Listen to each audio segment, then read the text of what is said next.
Voyons maintenant, dans une section 2, les attributions du ministère public. Les attributions du ministère public sont de deux types, deux ordres différents. Deux sortes différentes d'attributions, puisque le ministère public peut intervenir à un procès soit en tant que partie jointe, soit en tant que partie principale. Lorsque le ministère public intervient comme partie jointe, ça veut dire que le ministère public se contente de donner un avis au sein d'un procès qui est déjà entamé. Il donne un avis sur la manière dont la loi, selon lui, devrait être appliquée. Et dans ce cas, il n'est ni demandeur ni défendeur au procès. Ce qui a les conséquences suivantes. Il n'a pas à effectuer d'acte de procédure, tout d'abord.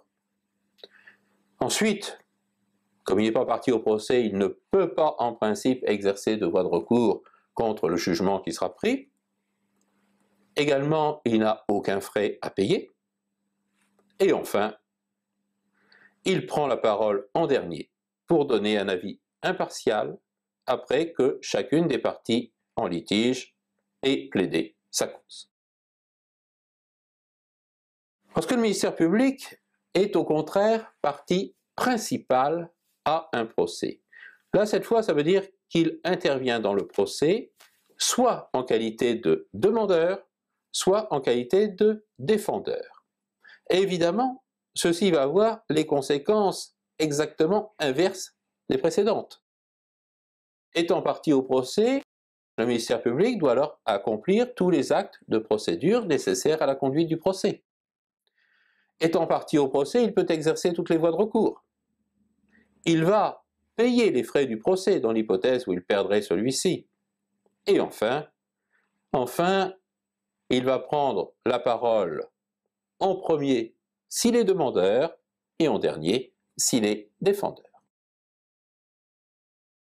Alors, selon la nature des juridictions devant lesquelles il intervient, le ministère public est parfois toujours partie jointe, parfois toujours partie principale, à l'inverse, et puis parfois aussi, il peut être les deux à la fois.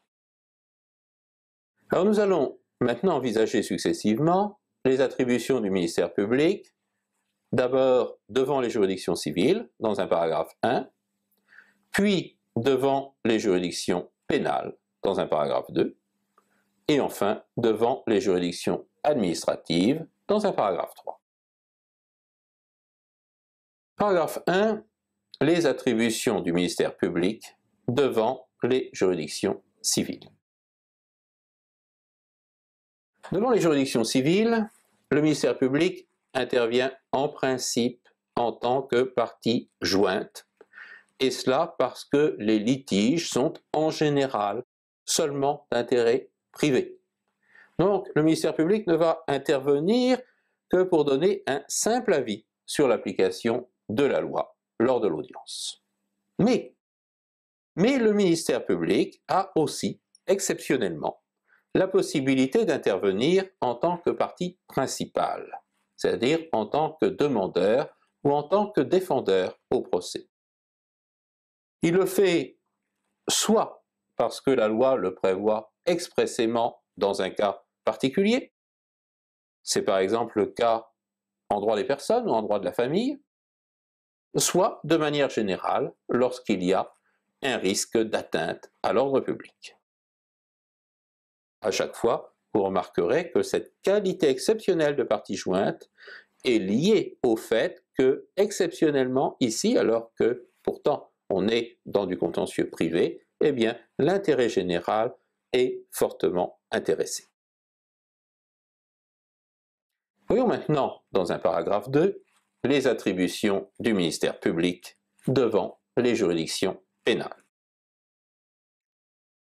Devant les juridictions pénales, cette fois, le ministère public est toujours partie principale. Et plus précisément, il va être demandeur au procès, et cela parce qu'il a le monopole de l'exercice de l'action publique. L'action publique, c'est l'action qui est exercée au nom de la société à l'encontre de l'auteur d'une infraction. Et seul le ministère public peut exercer cette action. En revanche, le ministère public n'est pas le seul à pouvoir décider du déclenchement de la mise en œuvre initiale de cette action publique. En effet, s'agissant de la mise en mouvement de l'action publique, elle peut être le fait soit du ministère public bien sûr, soit de la victime de l'infraction. Tout d'abord, l'action publique peut être mise en mouvement par le ministère public. Alors ici, il faut distinguer deux hypothèses. Si une instruction est obligatoire, ou si elle semble nécessaire au ministère public, celui-ci va mettre l'action publique en mouvement au moyen d'un réquisitoire introductif d'instance.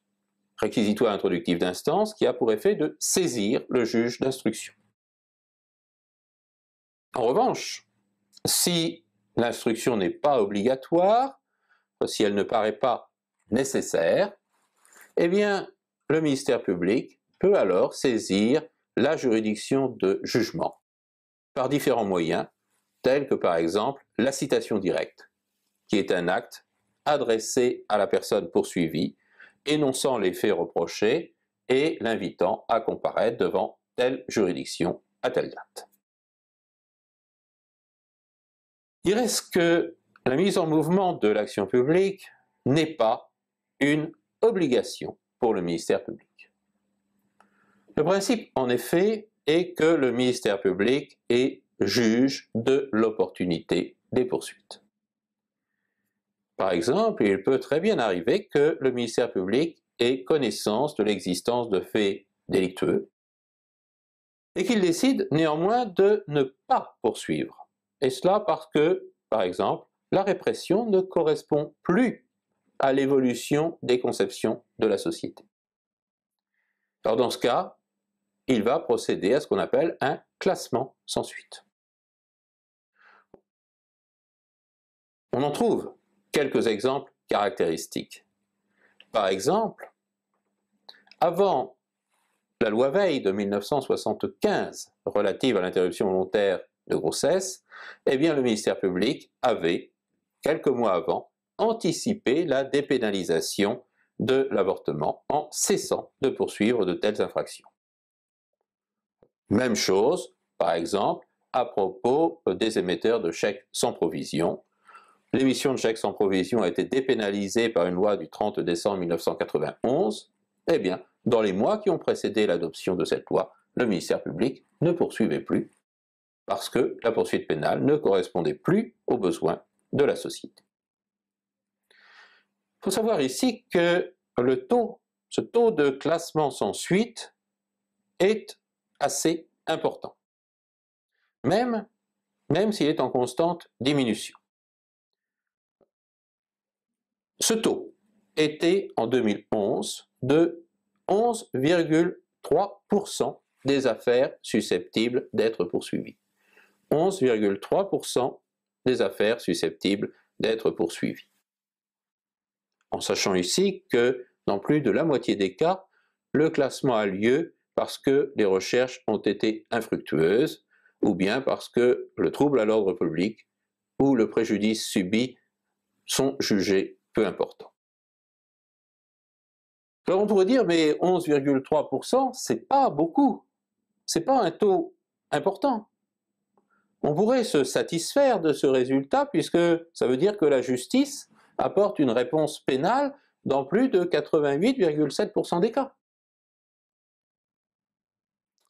Seulement, en réalité, ces chiffres ne sont pas si satisfaisants que cela parce que, pour bien les comprendre, il faut bien distinguer les affaires susceptibles d'être poursuivies de l'ensemble des plaintes. Le chiffre, c'est 11,3%, non pas de l'ensemble des plaintes, mais des affaires susceptibles d'être poursuivies. Or, en 2011, seuls 27% des plaintes ont été susceptibles d'être poursuivies. 73% des plaintes, donc, n'ont pas pu l'être. Et cela, dans la plupart des cas, parce que l'auteur de l'infraction n'a pas pu être identifié. Ce qui veut dire finalement que le taux de réponse pénale ramené au nombre de plaintes est en réalité d'environ 24% seulement. Et bien sûr, là, ça devient beaucoup moins satisfaisant.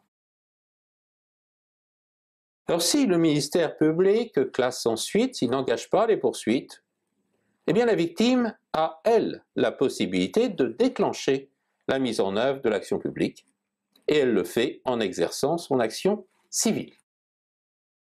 L'action civile, c'est l'action par laquelle la victime d'une infraction demande réparation de son préjudice, c'est-à-dire une indemnisation, devant les tribunaux répressifs.